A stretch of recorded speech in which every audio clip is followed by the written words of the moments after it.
മോദിജിയോടുള്ള ആരാധന കൊണ്ട് ചെയ്താണ്. ഞാൻ നൂറുകണക്കിന് അദ്ദേഹത്തിന്റെ മൻ കി ബാത് പ്രഭാഷണങ്ങൾ ട്രാൻസ്ലേറ്റ് ചെയ്ത് അവതരിപ്പിച്ചിട്ടുണ്ട്. പിന്നെ വന്ദേ ഭാരതിന്റെ ഉദ്ഘാടനത്തിന് അദ്ദേഹം വന്നപ്പോഴും ഞാൻ തന്നെയാണ് ചെയ്തത്. സംസ്ഥാന സർക്കാരുമായിട്ട് യാതൊരു ബന്ധവുമില്ല. ഞാൻ മനസ്സിലാക്കുന്നത് ആ പറഞ്ഞ തെറ്റിയ ഭാഗം ഒരു രാഷ്ട്രീയ വിഷയമായതുകൊണ്ട് അദ്ദേഹം പ്രധാനമന്ത്രി ആ ഒരു രാഷ്ട്രീയ വിഷയമായതുകൊണ്ട് പിന്നെ അത് അത്തരത്തിലൊരു ചർച്ചയായതാണ് എന്ന് ഞാൻ വിചാരിക്കുന്നു. പ്രധാനമന്ത്രി നരേന്ദ്രമോദി ഇന്നലെ വിഴിഞ്ഞത്ത് നടത്തിയ പ്രസംഗത്തിന്റെ മലയാള പരിഭാഷയിൽ വന്ന പിഴവിൽ വിശദീകരണവുമായി രംഗത്തെത്തിയിരിക്കുകയാണ് പള്ളിപ്പുറം ജയകുമാർ. പ്രധാനമന്ത്രിയുടെ പ്രസംഗം എനിക്ക് രാവിലെ ഡൽഹിയിൽ നിന്ന് കിട്ടി. ഒരുപാട് സ്ഥലങ്ങളിൽ അദ്ദേഹം സ്ക്രിപ്റ്റിൽ നിന്ന് വ്യത്യസ്തമായിട്ട് പറഞ്ഞു. ഞാൻ അവിടെ നിന്ന ഭാഗത്ത് സ്റ്റേജിന്റെ അവിടെ ഓഡിബിൾ അല്ലായിരുന്നു. ഓഡിയോയ്ക്ക് ഒരു ചെറിയ പ്രശ്നം ഉണ്ടായിരുന്നു. അപ്പോൾ അദ്ദേഹം പറഞ്ഞ കാര്യം കൂട്ടിച്ചേർത്ത് പറഞ്ഞൊരു കാര്യമാണ് എനിക്ക് വ്യക്തമായിട്ട് കേൾക്കാൻ പറ്റിയില്ല. അപ്പൊ എന്റെ കയ്യിലിരുന്ന സ്ക്രിപ്റ്റ് ആയിരിക്കും അദ്ദേഹം പറഞ്ഞതെന്ന് പറഞ്ഞ് ഞാനത് ഫോളോ ചെയ്തു. ഞാനതൊന്ന് തിരുത്തി പറയാൻ ശ്രമിക്കുന്നതിനിടയിൽ അദ്ദേഹം ചിരിച്ച് അതിനൊരു അപ്പൊ എല്ലാവരും ഒന്ന് ശ്രദ്ധിച്ചു. അത് കഴിഞ്ഞ് അദ്ദേഹം അടുത്ത ഭാഗം പ്രസംഗത്തിലേക്ക് പോയി.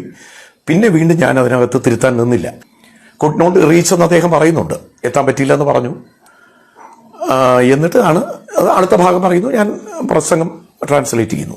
അതാണ് അതിനകത്ത് എനിക്ക് കേൾക്കാനുണ്ടായിരുന്ന ടെക്നിക്കലി പ്രശ്നമാണ്. അതുകൊണ്ടാണ് സംസ്ഥാന സർക്കാരുമായിട്ട് എനിക്ക് യാതൊരു ബന്ധവുമില്ല.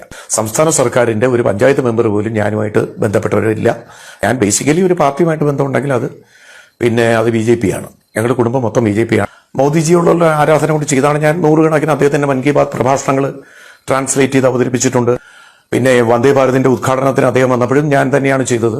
സംസ്ഥാന സർക്കാരുമായിട്ട് യാതൊരു ബന്ധവുമില്ല. ഞാൻ മനസ്സിലാക്കുന്നത് ആ പറഞ്ഞ തെറ്റിയ ഭാഗം ഒരു രാഷ്ട്രീയ വിഷയമായതുകൊണ്ട് അദ്ദേഹം പ്രധാനമന്ത്രി ആ ഒരു രാഷ്ട്രീയ വിഷയമായതുകൊണ്ട് പിന്നെ അത് അത്തരത്തിലൊരു ചർച്ചയായതാണ് എന്ന് ഞാൻ വിചാരിക്കുന്നു. 2023 സെൻട്രൽ സ്റ്റേഡിയത്തിലെ വേദിയിൽ പ്രധാനമന്ത്രി നരേന്ദ്രമോദിയുടെ പ്രസംഗം പൊടിപ്പും തൊങ്ങലുമില്ലാതെ ശുദ്ധ മലയാളത്തിൽ പരിഭാഷപ്പെടുത്തിയ പള്ളിപ്പുറം ജയകുമാർ 2023 താരമായിരുന്നു.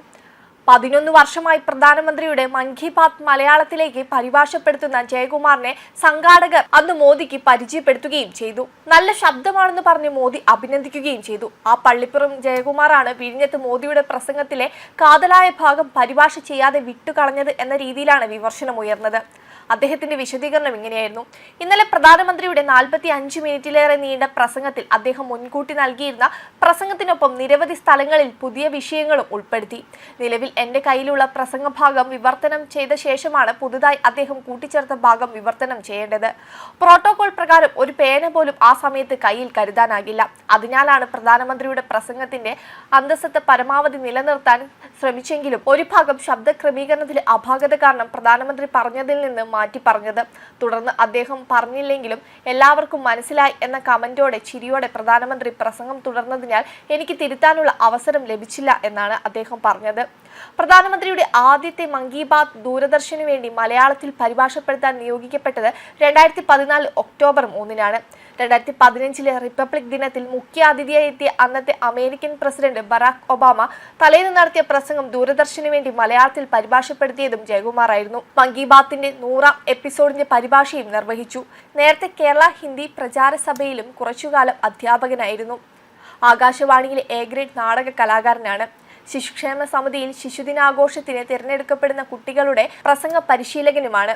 MA B.Ed ബിരുദധാരിയായ ജയകുമാർ മലയാള അധ്യാപകൻ എന്ന നിലയിൽ 2015 സർക്കാരിന്റെ മെറിറ്റ് അവാർഡ് ലഭിച്ചിട്ടുണ്ട്. ദൂരദർശനിൽ 100-ലധികം ഡോക്യുമെന്ററികളുടെ മൊഴിമാറ്റം നടത്തിയിട്ടുണ്ട്. വന്ദേ ഭാരതിന്റെ ഉദ്ഘാടനത്തിൽ പ്രധാനമന്ത്രിയുടെ പ്രസംഗം തത്സമയം വിവർത്തനം ചെയ്തിരുന്നു. 2015 വനം വകുപ്പിന്റെ പ്രകൃതി മിത്ര പുരസ്കാരം ലഭിച്ചിട്ടുണ്ട്. മാതൃഭൂമി സീഡ് കോഓർഡിനേറ്റർ പുരസ്കാരം 6 തവണ നേടിയിട്ടുണ്ട്. മികച്ച BLOയ്ക്കുള്ള തെരഞ്ഞെടുപ്പ് കമ്മീഷന്റെ പുരസ്കാരം, സീസണൽ വാച്ച്, സ്റ്റേറ്റ് എക്സലൻസി പുരസ്കാരം തുടങ്ങിയവയും ലഭിച്ച വ്യക്തിയാണ് ജയകുമാർ. വെബ് ഡെസ്ക് കർമ്മ ന്യൂസ്.